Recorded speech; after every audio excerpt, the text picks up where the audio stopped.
urban neighborhoods, houses throughout the country, not only in the occupied territories, but throughout the country. Last year, the Israeli government demolished 3 times more homes of Israeli citizens, who are, of course, Arabs, Palestinians or Bedouins, than they did in the occupied territories. So this policy is not limited to the occupied territories. Which means then that, if you destroy someone, if you deny someone the right to a home, which is a fundamental human right, and of course in English at least the word homeland is connected to home. So you're denying a home, whether it's on an individual family basis or on a national basis. And the message is clear: get out. You have no place in this country. And so beyond the occupation, beyond the conflict, beyond everything else, the issue of house demolitions gets to the very essence of the conflict. Because part of our resistance is to resist the demolition of Palestinian homes, but also to rebuild homes that have been demolished. And that's why I'm on a speaking tour. We raise funds from people around the world to continue our work. We've built more than 160 homes that have been Palestinian homes that have been demolished over the past 10 years, which is not much in light of 25,000. But if you think of 160 political acts of resistance of Palestinians and Israelis together, I think that's a very meaningful gesture of peacemaking. And for us, and I think for the Palestinians, it means even more, because every house we build together is a reaffirmation of our insistence that we share this country, that we're going to stay here together, rather than one people, and especially the Israeli people, driving the other people out of the country. And in my presentation, as you'll see, it's not balanced. If you want a balanced presentation, I think there's a mathematical something in the next auditorium. There is no such animal. I can tell you as a professor, there's no such animal as a balanced presentation. And as an Israeli, we reject the idea of a false symmetry.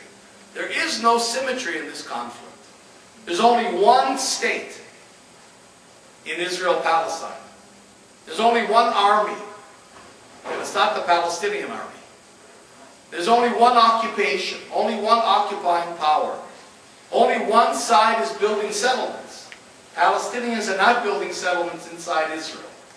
And so, not to let the Palestinians off the hook. I mean, the Palestinians also have accountability in this conflict, but the lion's share of responsibility rests with Israel.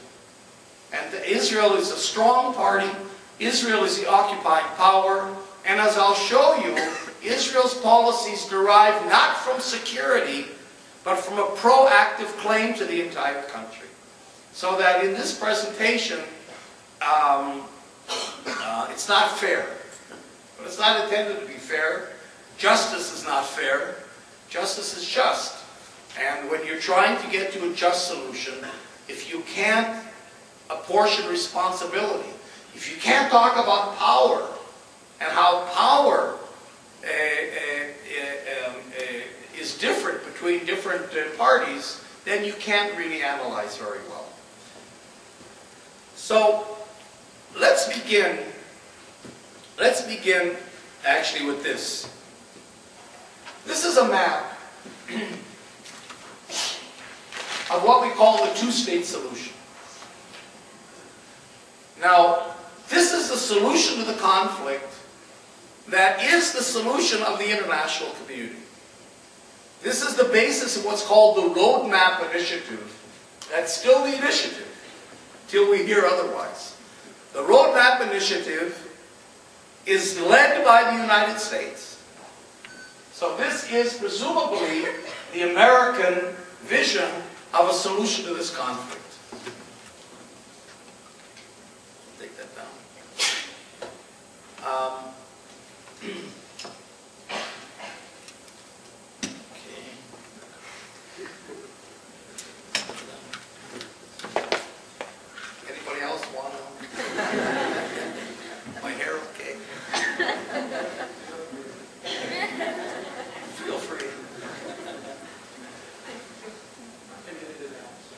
So this is the solution accepted by the United States and what's called the quartet that is leading the roadmap initiative. The United States, Europe, Russia, and the UN at the rump. So that tells you where the UN is in the whole international scheme of things.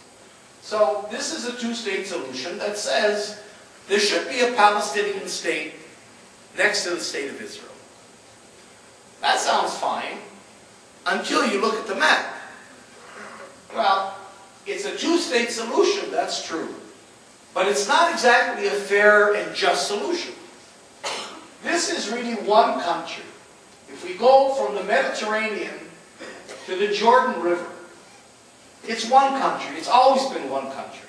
Sometimes it's been a part of another country as well, like the Ottoman Empire or Greater Syria, but essentially this is one country that the Palestinians call Palestine, the Jews call the land of Israel, religious people call the Holy Land. This is one entity. And in this country, today, half the population is Palestinian. Before any refugees come back. When refugees come back, the majority of the population of this country will be Palestinian. And yet the two-state solution is one in which Israel remains on 78% of the country. And the Palestinian state, alongside Israel, is only on 22%. In other words, the Palestinian state envisioned by the two-state solution would be on the West Bank, East Jerusalem, and Gaza, that comprise only 22% of historic Palestine. So it's not exactly a fair solution. It's not like a 50-50 split or even a 60-40 split. It's a 78-22 split in favor of Israel. And yet, 20 years ago, in 1988, the PLO, when it represented the entire Palestinian people, accepted the two-state solution. 20 years ago, the PLO recognized Israel within these borders. In other words, 20 years ago, the Palestinians did something almost unheard of by a colonial people. It gave up political claim to 78% of its historic homeland. It didn't give up historical claims or national claims, but it gave up political claim by recognizing Israel within these borders. In other words, we often hear about Ehud Barak's generous offer. We very seldom hear about the Palestinians' generous offer of offering a minority of that country 78% of the land. Now, it wasn't only the Palestinians. In 2002, the entire Arab League, in what's called the Saudi Initiative, also reaffirmed this two-state concept and said, yes, we, the Arab League, will not only recognize Israel within these borders, if it relinquishes the occupation, will not only make peace with Israel, but we will integrate Israel into the region. I'll go even further than that. In two ways. First of all,